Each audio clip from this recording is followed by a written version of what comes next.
Tem que primeiro começar com aquele negócio de oi, babies, tudo bem, Fernanda, prazer. Nossa, tirou uma caquinha enquanto você tá falando isso. Se ele vai querer usar isso no vídeo. Oi, babies! Tudo bom, Fernanda, prazer. Eu sou o Herbert e esse é o canal das Bi. E estamos aqui no Rio de Janeiro. Então o áudio não está completamente limpo, então você releva e escuta porque as informações são relevantes. Exatamente. No B News de hoje... Músico trans morre após contrair vírus misterioso. Novembro Azul. Parada de Porto Alegre resiste. Homem hétero não cansa de chupar, de passar vergonha com bargói. Médicos voltam para Cuba. Médicos a favor do desarmamento. Lugar de guerreira é nos livros. Fomos cortados da lista de Bolsonaro. Eu teria mais... Espartacus e a vaquinha. Intervenção na imprensa. Preta Gil é silenciada. Violência na primeira infância. Tatiana Fernandes é nosso momento Gorfane Arco-Íris. Hoje no B News. Boa noite. Vamos começar com a Bad e a gente vai terminar com o Gorfane Arco-Íris. Fiquem tranquilos. O que aconteceu? O Apolo Pinheiro, que é cantor, músico, ativista trans de 29 anos, ele estava internado há um tempo já. Eles não sabiam dizer o que estava acontecendo. Ele estava em coma induzido. Começou lá no dia 2 de novembro, né? Isso. E aí ele foi piorando. Um vírus que deu uma inflamação no cérebro. Eles estavam com desconfiança que fosse meningite, mas não foi confirmado que é meningite. Então ninguém sabe ao certo, mas ele é casado. A esposa dele também ficou doente, teoricamente pelo mesmo vírus, mas eles não sabem ao certo, porque eles não sabem que vírus que é. Mas ela já passa melhor, já não está mais internada e ainda está em observação para eles verem se eles descobrem o que aconteceu. Então muita força para a família do Apolo, para a esposa do Apolo, e seguimos forte e é isso aí. Bom, a gente precisa fazer uma retificação em relação ao que aconteceu, que a gente falou no vídeo da semana passada. Porque a gente pesquisa, mas a gente não é o quê? Especialista. Google especialista, e a gente às vezes comete erros e a gente não tem vergonha em admitir. Exatamente, o que aconteceu? No vídeo da semana passada, a gente brincou com o dedo no cu e gritaria pra falar do Novembro Azul. Só que a gente sabe que existe muito preconceito, em especial nos homens héteros, para se cuidarem em relação ao câncer de próstata, justamente porque uma das fases do exame é o exame de toque. O médico, ele tem que colocar o dedo lá dentro do ânus pra ver a textura, se não me engano, a textura da próstata, porque isso diz muito... O aspecto do órgão diz muito sobre ele. E acontece que a gente fez essa piada que afasta as pessoas de fazerem o exame por medo e por preconceito. Então a gente reforçou esse estereótipo. O que acontece? O Nelo, que é seguidor aqui do canal das Bi, mandou um e-mail pra gente falando: olha, gente, não é bem assim, vocês estão reforçando esse estereótipo, tomem cuidado. Em especial porque existe ainda uma fase de exame detectado no sangue. Então a pessoa... Na medicina são vários fatores para o diagnóstico, né? Então o clínico, que é o de olhar com tal aspecto. E o laboratorial. São duas coisas que caminham juntas. Agora, depois disso, se existe uma suspeita, você precisa fazer o exame de toque para que haja confirmação positiva ou negativa, né? Então, ele até falou que ele tem 45 anos e ele já faz exames regularmente e ele nunca precisou do exame de toque porque nunca se levantou a suspeita de que ele tivesse o câncer de próstata. E isso vai para as mulheres também. Existem algumas mulheres que precisam fazer alguns exames com mais regularidade por causa de histórico familiar. Medicina, né, gente? É muito complicado esse negócio de medicina, por isso que as pessoas estudam sobre isso. E a gente está aqui reforçando, porque medicina preventiva é muito importante. Por isso que Novembro Azul é tão importante. Para os homens se lembrarem que medicina preventiva é tão importante ou mais importante do que se tratar depois que a merda aconteceu. E que um diagnóstico precoce é muito mais tratável, né? Exatamente. Tem resultados muito maiores quando se descobre logo o que está acontecendo. Vamos falar da parada? Sim! A gente acabou não comentando com vocês aqui no canal das Bi, no canal do YouTube, canal das Bi, mas eu cheguei a postar coisa lá no Instagram falando que a parada LGBT de Porto Alegre correu o risco de não acontecer esse ano. Por quê? A parada estava associada a uma produtora que estava aí em vias de fazer isso acontecer. E é importante lembrar também que essa produtora fez nos últimos 2 anos e antes disso era a prefeitura que fazia. E a prefeitura deixou de fazer. Essa produtora, já que a prefeitura não está fazendo, vamos fazer, fez nos últimos 2 anos e agora desistiu de última hora. É isso. E abriu-se um financiamento coletivo, a galera de Porto Alegre que a gente conhece, tem contato próximo lá, tá super dentro da organização e tá dentro de todo o movimento que acontece por lá. Pediu ajuda pra gente pra divulgar, a gente divulgou nas redes sociais, porque era uma coisa rápida que tava acontecendo. E o que importa aqui é que a parada LGBT aconteceu nesse final de semana, no dia 18. E foi um sucesso, ainda bem. 80 mil pessoas participaram, mostrando ali o orgulho e a resistência. Tainá mandou 2 fotos. Tem ela fazendo uma fala, que ela é uma pessoa que não gosta de falar, uma sapatão tímida ela, mas é uma sapatão porreta, entendeu? Que sabe o que fala. E também mandou uma foto da galera ali, de como tava cheio. E o tema da parada não podia ser outro, que é resistir pra não morrer. Porque a gente sabe que a situação do ano que vem pode não ser muito boa, mas a gente tá aqui resistindo. Qual que é a próxima notícia, meu bem? Não, sério. Essa aqui, ó, já começa suando. A gente já falou aqui sobre góis no canal das Bi? Já. Há muito tempo atrás. É um movimento que rola há muito tempo já. E não só a gente falou sobre góis, como a gente já falou também sobre guinage. Sim, são duas coisas diferentes. São duas coisas diferentes, mas são diferentes por causa do preconceito, né? O que é guinage? Você é um homem gay que não gosta de penetração, não gosta nem de penetrar, nem de ser penetrado. Sim. E aí, quando você transa, ou quando você tá com uma pessoa, não existe penetração, existem várias maneiras de você se relacionar sexualmente com outra pessoa. Lembrando que sexo é muito mais que só penetração. Aí, o que acontece? Existem homens que curtem dar beijo na boca em outros homens, que curtem receber e fazer sexo oral em outros homens, mas não gostam de penetrar ou ser penetrados por outros homens. Só que, por causa do preconceito ou alguma coisa do tipo, eles se recusam a se assumir como homens gays ou como homens bissexuais, porque homens bissexuais existem, mas por causa desse preconceito as pessoas estabeleceram que existe o GOI, que o O não é O, é zero, porque é zero sexo anal. Eles têm que deixar isso no nome, certeza que aqui sexo anal não tem. Que nojo de sexo anal. Isso te faz menos homem, né? É. Aí eles deixou aqui embaixo uma matéria que, assim, é engraçadíssima. Eles conversaram com a galera que faz parte desse movimento. E a galera é uma replicação de preconceitos, né? É a galera que não aceita efeminado. Isso a gente não pode participar, tá, babies? Deixa eu falar, tem que ser um homem macho, de verdade. Exatamente. Tem regras, né? Então, se por acaso alguma pessoa penetrar qualquer outra pessoa dentro da festa, o passivo é imediatamente expulso do rolê. O ativo recebe uma advertência. Né? Porque é isso, você ser passivo é pior do que você ser ativo. E o moço falando que é completamente normal você amar outro homem, mas penetração é nojento. Por isso que eu sou hétero. Então são coisas que realmente não fazem sentido. Mas aparentemente vai abrir um bar para essa galera em São Paulo, para que eles possam exercer. Assim, eu não vejo problema nenhum em você exercer a sua sexualidade da maneira com que você acha, com consentimento. É tudo. Existe essa coisa positiva, né? Que no evento eles falam que violência não será permitida, que tudo precisa ter consentimento, para as pessoas não fazerem nada violento. A gente pode trazer alguma coisa positiva dessa matéria. Mas a gente precisa também trazer aquela coisa de, né? Se você quer ser positivo de verdade, você tem que aceitar que as pessoas...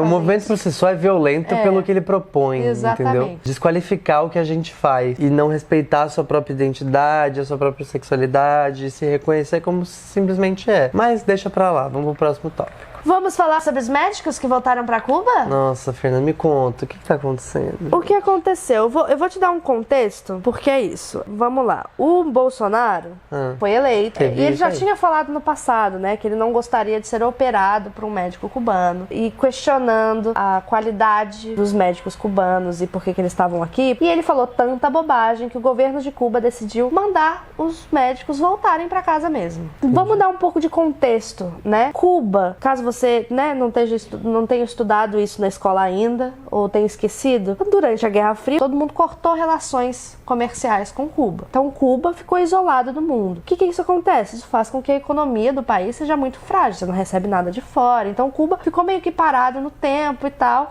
Mas Cuba se estabeleceu como um Estado comunista. A gente não está falando que comunismo não tem seus problemas. Mas o que é o Estado comunista? É um Estado onde o Estado toma conta de muita coisa, inclusive da saúde, né? Então as pessoas que moram em Cuba não tem que pagar por médico, não tem, que nem aqui no Brasil tem o SUS, lá tem o SUS deles. Só que ele realmente funciona porque é para todo mundo. Não é que você tem o SUS e você tem um plano de saúde particular. Você não tem essa opção, você só tem o público.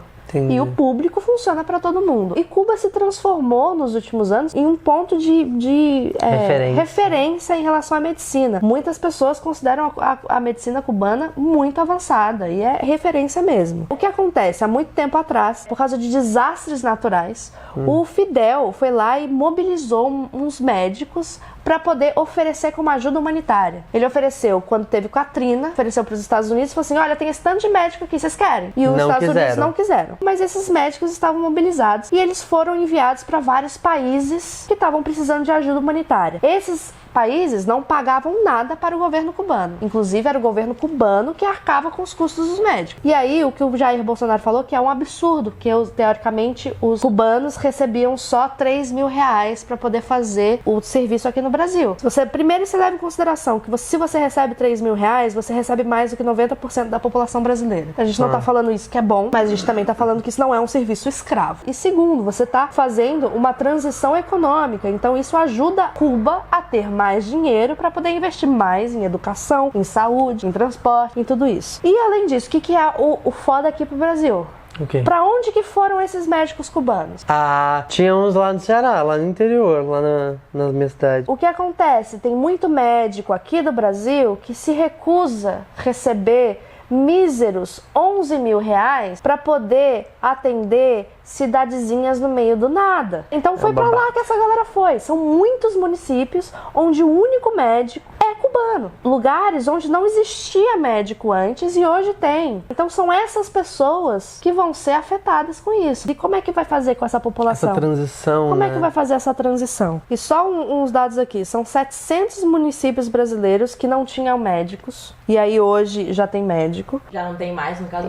Não tem mais, porque eles foram embora. E o Brasil, com o Mais Médicos, tinha 1.500 municípios que só tinham médicos cubanos. Olha. E, assim, o mais absurdo ainda, o programa Mais Médicos, você tinha prioridades. A primeira prioridade para médicos entrarem nesse programa eram de médicos brasileiros formados no Brasil. Então, a prioridade é de brasileiro com diploma no Brasil. A segunda prioridade é brasileiro com diploma do exterior. E a terceira eram os cubanos, estrangeiros. Então, assim, e a gente aqui não tá falando que os médicos brasileiros são ruins, a gente sabe que tem muito médico fazendo coisa muito legal no interior também, né? Porque o Brasil tem muito mais do que 1.500 municípios, mas a gente tá falando que esses 1.500 municípios também precisam de médicos. Então, assim, a partir do momento que Bolsonaro expulsou os cubanos daqui, a gente precisa ouvir do Bolsonaro um plano real de como que as pessoas vão receber atendimento médico nesses 1.500 municípios. Próximo. Os médicos americanos. Esses aí se entraram na controvérsia também. Rolou semana passada, vários médicos começaram a postar fotos ensanguentados, saindo de salas de cirurgia. Por quê? Porque a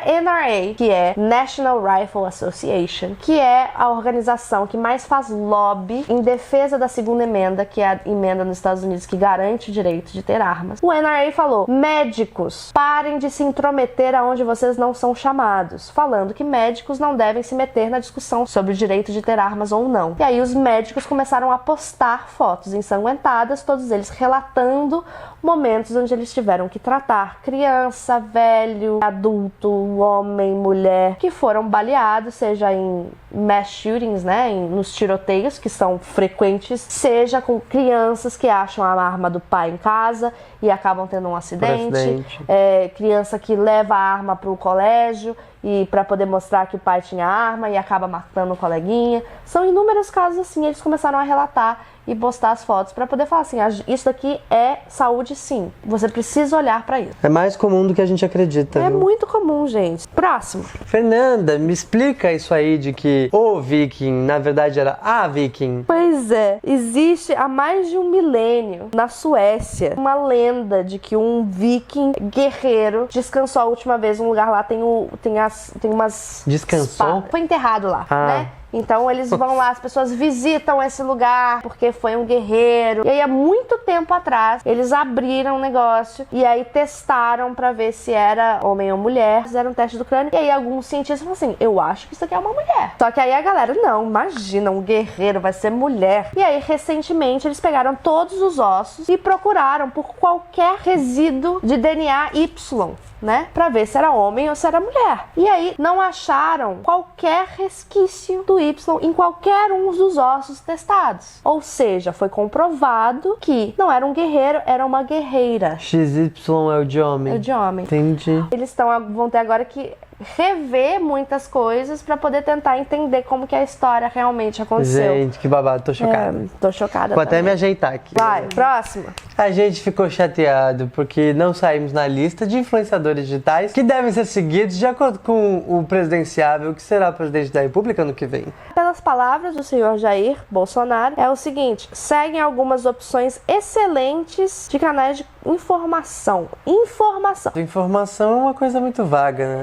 O que seria uma informação, né? E aí, só pra vocês terem uma ideia, assim, 2 dos canais, eles são... Ninguém sabe quem que é o dono do canal, não. É gente anônima, né? Porque se tem uma coisa que é bacana de informação e que informação verdadeira, você sabe que tem que ser anônima. Sobre uma campanha baseada em anonimato. Coloca aqui ironia para as pessoas entenderem, tá, Cecília? Eu ouvi dizer que é assim que ganha eleição, inclusive. Com certeza, com certeza. Mas ganha eleição porque não é fake news, porque é verdade, porque veio do anonimato. Um desses canais são mestres em replicar conteúdo do Infowars. A gente já falou do Infowars aqui em algum vídeo da semana, que é do... Já?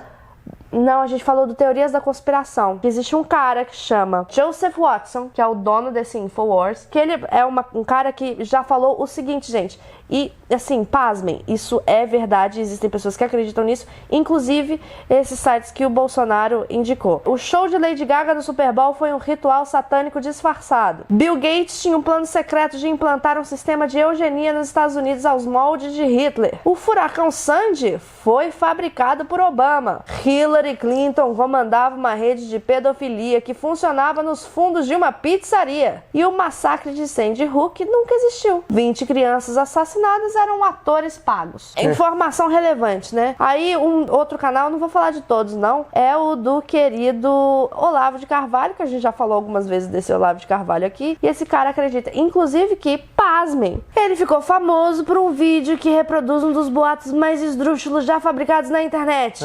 A Pepsi, segundo ele, adoçava seus refrigerantes com células de fetos humanos abortados. A gente tá falando desse nível de fake news, né, gente? Enfim, esses canais, se tem uma coisa que eu tenho certeza absoluta, é de que eles não têm esse negócio de informação mesmo, não. E falando em canais que têm informações que não são relevantes, eu acabei assistindo um vídeo do Mamãe Falei, que é um cara que gosta muito de polêmica, que acabou de ser eleito deputado estadual por São Paulo. A gente falou dele, que ele foi na oficina vestido de vagina, se falando como uma mulher trans, porque ele tinha acordado mulher aquele dia. E aí, dessa vez, ele decidiu atacar o Spartacus.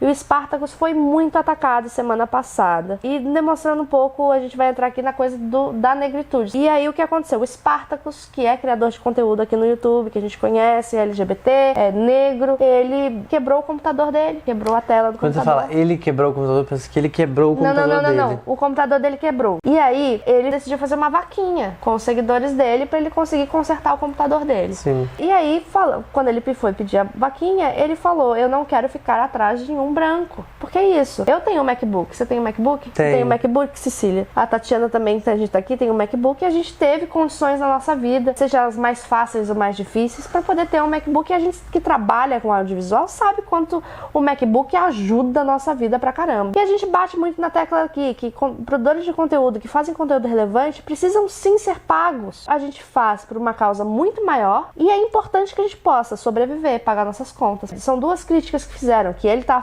usando uma causa social para ganhar dinheiro. Não, ele precisa ganhar dinheiro apesar dele estar falando sobre uma causa social, porque existe uma teoria de que ativista não pode ganhar dinheiro no Brasil. Você precisa sobreviver. Então, se você tem dinheiro para sobreviver, você vai conseguir fazer o seu trabalho de ativismo muito melhor, porque você vai conseguir focar a sua energia nisso. E a segunda questão é a questão do racismo mesmo. Se você pensa nos criadores de conteúdo, muita gente fala assim, ele não precisava pedir um MacBook, ele não precisava de ter isso. Tem gente fazendo conteúdo com celular. Ele não precisa fazer conteúdo com celular. Não, e não é que ele pediu um MacBook. Ele tem um MacBook que por acaso quebrou. E mesmo se ele tivesse pedindo... Não, tudo bem, mas estamos falando especificamente sobre esse caso, né? Quebrou a tela, vamos consertar? Preciso de tanto para consertar. Parte deste contexto. E a polêmica que se criou em relação a isso mostra muito o racismo que existe na nossa sociedade, porque ele apontou uma coisa que é a real. As pessoas negras estão atrás das pessoas brancas. E a gente tem que fazer de tudo para ajudar eles a não estarem mais atrás. E você admitir isso não faz de você uma pessoa horrível. Isso não significa que eu tenho que pegar o meu MacBook e dar para o Spartacus. Isso significa que eu tenho que dar para ele a maior probabilidade possível dele ter o mesmo computador que eu. A gente sabe que a gente não saiu do mesmo lugar. Eu saí de um lugar de muito mais privilégio do que ele. E também o fato dele lutar pela negritude não significa que ele está lutando contra as pessoas brancas.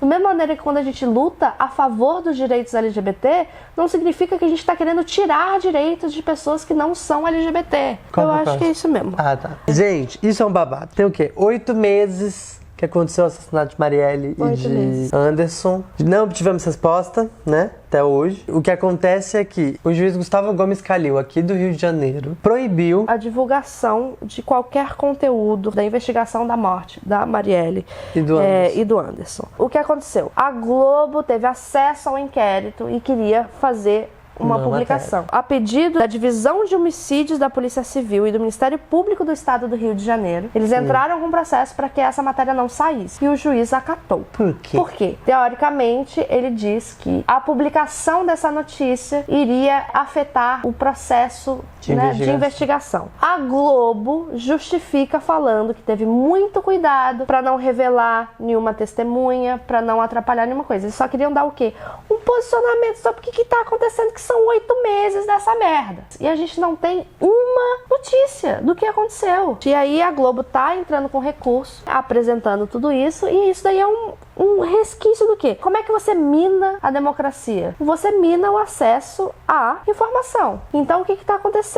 Isso é muito grave. Você está censurando uma parte da imprensa e você está dando voz para uma galera que não sabe o que está falando e que dissemina fake news. Você vê como as duas notícias são relacionadas, gente? Como é perigoso? Então, se você não tem a informação verdadeira e você tem todo mundo divulgando informações falsas, como é que você vai saber o que é a verdade e o que é a mentira? Não tem mais jeito. Então a gente está aqui atento, tentando trazer para vocês informações relevantes, e a gente torce para que essa decisão seja revertida e que a gente saiba a que pé está que quem matou e quem mandou matar Marielle responda à justiça. Notícia do entretenimento, falando também sobre representatividade, né, negra. A gente está falando da Preta Gil, que estava no Popstar nesse domingo, onde a Jennifer ganhou. E ela estava falando exatamente de Jennifer. Mereceu essa garota, viu? Que como canta bem, arrasa. E como ela é negra, a Preta Gil decidiu falar sobre como é importante você ter uma pessoa negra para trazer representatividade, para lutar para as mulheres negras. E um baita discurso sensacional que várias mulheres negras devem ter se sentido representadas. Com certeza. Só para depois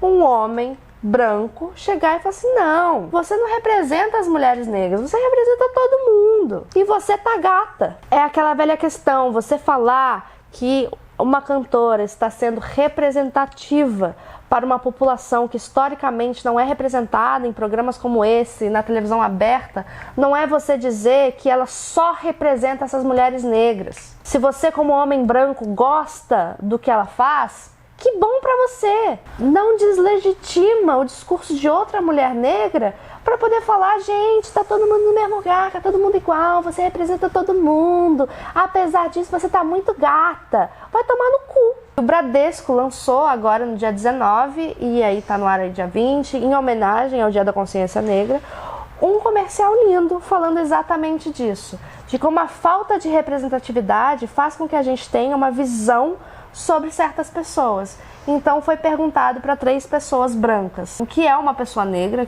pediu para a pessoa descrever uma pessoa negra, pediu para a pessoa descrever uma pessoa que seja um empresário ou empresária de sucesso. Sim. E uma pessoa, um artista. E as 3 pessoas, quando descreveram primeiro, quando descreveu a pessoa negra, descreveu a pessoa negra, de pele retinta, de cabelo crespo, boca carnuda, né? Isso não é representação do que é o negro, né? Porque a gente vive num país que é o quê? Miscigenado, onde aconteceu o quê? A colorização. E aí a Gleice estava lá representando uma dessas negras que não tem a pele retinta que não tem o cabelo crespo, que tem o cabelo liso e não deixa de ser negra por causa disso, e ela não é mais ou menos negra do que ninguém. Exato. E teve Monique Evely, uma empresária de sucesso que tem 3 empresas e não sei o que, e teve Lineker, que a gente é fãzoca. Corre pra assistir também essa campanha, Sim. que fala muito sobre essa representatividade. Saiu na terça-feira, dia 20 de novembro, um papo de bicha conversando com o Valtinho Regi, que é um youtuber preto, favelado, gay, maravilhoso, que tá contando a sua história pra gente. A gente tá falando sobre a primeira infância e as violências que acontecem lá quando a gente é pequeno ainda,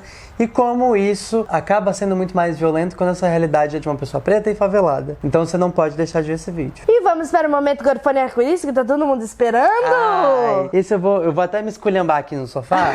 Nesse final de semana, a gente veio pro Rio de Janeiro pra acompanhar o Rio Web Fest, que é um festival que premia coisas que acontecem e que são produzidas na internet. Então, a gente tá falando de documentário, a gente tá falando de vlog, a gente tá falando Drama, de drama, comédia. comédia, de tudo. E é internacional, tem gente de fora, tem muito conteúdo de qualidade, lógico que às vezes escapa um aqui e outro ali. E a gente teve várias pessoas maravilhosas ganhando prêmios. As meninas do Apartamento 202 ganharam um prêmio pelo melhor vlog. A Nath Milano ganhou 3 prêmios pela série maravilhosa Álbum das Mulheres Incríveis, Sim. que conta a história de mulheres incríveis do mundo inteiro. Tem vídeos falando sobre a Marta, tem vídeo falando sobre Cleópatra, tem vídeo falando sobre Beyoncé. Olha só. Gente, foi incrível. incrível encontrar essa menina aqui. Foi engraçadíssimo, porque quando ela foi receber o primeiro prêmio, ela tava descendo a escadinha, chamaram ela de novo pra buscar o prêmio. Aí quando ela tava descendo com o segundo prêmio, chamaram ela de novo pra buscar o terceiro prêmio. Então assim... Não, e o engraçado também é que todas as vezes ela saía e esquecia o prêmio. É, e aí verdade. o pessoal tinha falado assim, não, pega o prêmio lá, é o Zé, né? Que é um